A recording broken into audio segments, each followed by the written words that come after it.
Bonjour, cette vidéo est consacrée à l'étude de la théologie en France. C'est un sujet vaste et complexe. Passons déjà en revue les prérequis indispensables. Vous devez avoir une vie spirituelle, une vie de prière, une intériorité. Il ne s'agit pas d'accumuler des savoirs qui soient déconnectés de votre vie de chrétien orthodoxe. Vous connaissez très probablement cette règle de l'Église, lex orandi, lex credendi. On prie ce qu'on croit, on croit ce qu'on prie. Second prérequis, ne vous inscrivez pas dans une démarche académique. Tout ce qui offre des cursus avec des équivalences, des diplômes dans un cadre LMD européen, fuyez-les de préférence. L'enseignement y est parfois de qualité, mais étant donné qu'il est sous la coupe des sergianistes, des œcuménistes et des modernistes, vous pouvez être sûr qu'on vous y mentira. Tout n'y est pas faux, bien évidemment, mais le mensonge y côtoie la vérité aussi sûrement que le bien et le mal étaient tous deux présents dans le fruit qu'Adam et Ève ont mangé. À vous de discerner. Passons maintenant aux différentes matières de la science théologique. Bible, patristique, histoire de l'Église, droit canon, hagiologie, liturgie et enfin dogmatique. Pour la Bible, vous pouvez faire sans, bien sûr, mais c'est vraiment mieux avec. Il vous faudra idéalement apprendre le grec et l'hébreu pour la Bible et ajouter le latin pour le chant patristique. C'est de loin la partie la plus exigeante en temps, en courage, en énergie, mais le jeu en vaut vraiment la chandelle. Alors, il ne s'agit pas de devenir bilingue et savoir parler couramment dans ces langues, le but est de comprendre comment elles fonctionnent et de vous en sortir avec des dictionnaires ou outils de traduction en ligne. Revenir au texte original et ne pas passer par la traduction proposée offre deux avantages. Premier avantage, vous ne dépendez plus des choix du traducteur. Même s'il est le plus neutre, le plus honnête possible, n'importe quel traducteur fait des choix. Et en choisissant un terme plutôt qu'un autre, il vous ferme la porte à un champ de compréhension que vous ne soupçonniez pas. Deuxième avantage, vous pourrez faire des découvertes qui vous seraient inaccessibles sans cela. Un exemple. Dans le Nouveau Testament, dans les textes que nous a laissés Saint Jean, il y a deux termes qui se traduisent par le mot « vie » en français.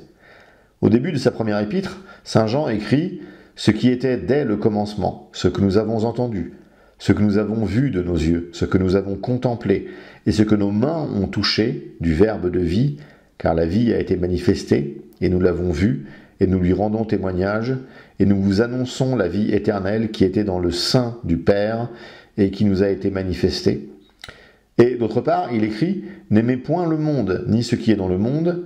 Si quelqu'un aime le monde, l'amour du Père n'est pas en lui, car tout ce qui est dans le monde, la concupiscence de la chair, la concupiscence des yeux et l'orgueil de la vie, ne vient point du Père, mais du monde. » Donc nous avons plusieurs références à la vie, mais dans les deux citations, il ne s'agit pas du même mot grec. Et si vous ne passez pas par le grec, vous n'avez pas de moyen de le découvrir.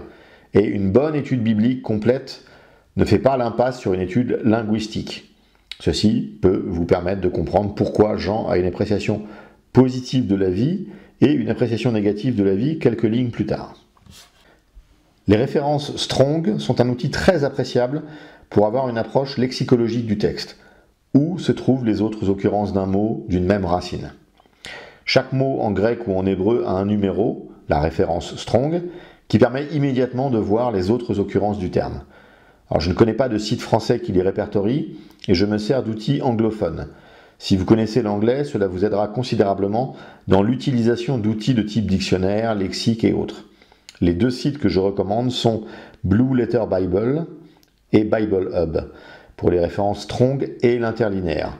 Pour l'hébreu, si vous voulez arriver à un niveau plus avancé, je recommande de ne pas rester uniquement sur l'hébreu biblique, mais de passer par l'hébreu actuellement parlé en Israël.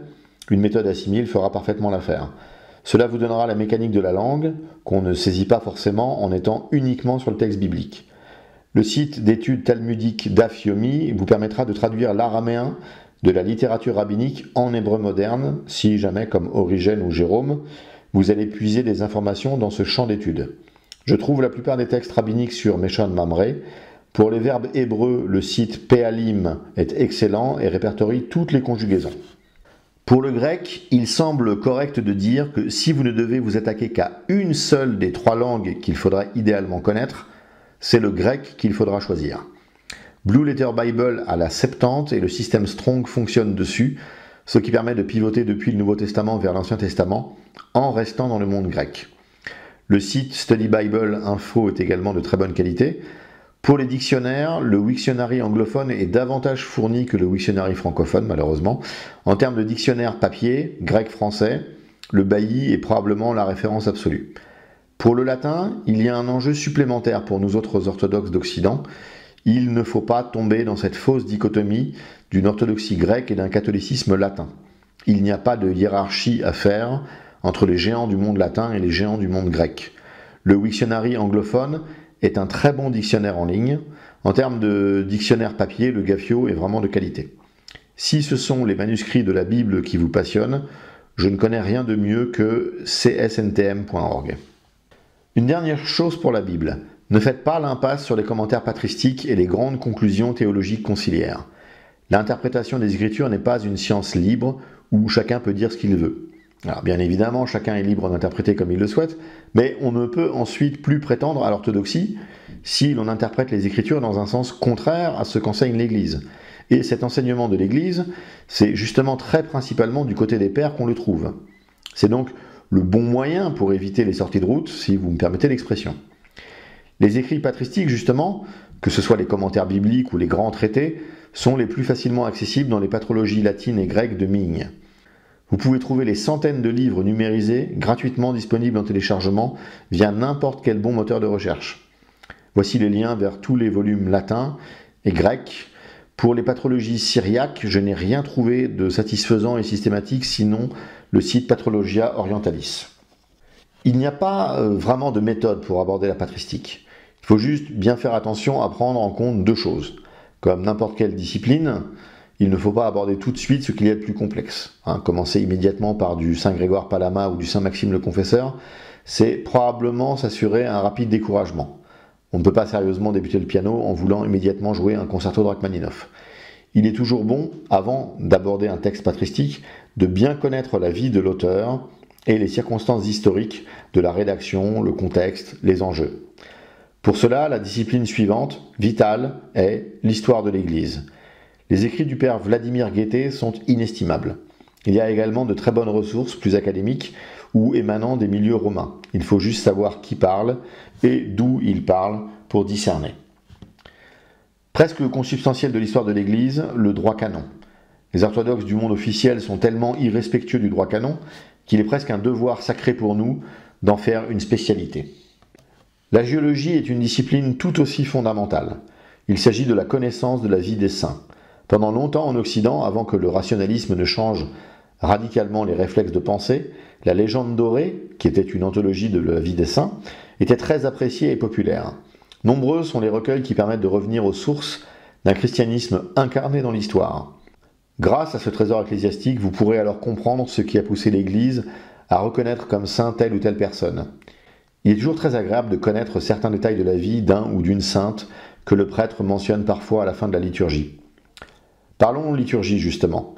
Il est important de ne pas considérer que la liturgie de Saint Jean Chrysostome et de Saint Basile de Césarée sont l'alpha et l'oméga de l'acte liturgique.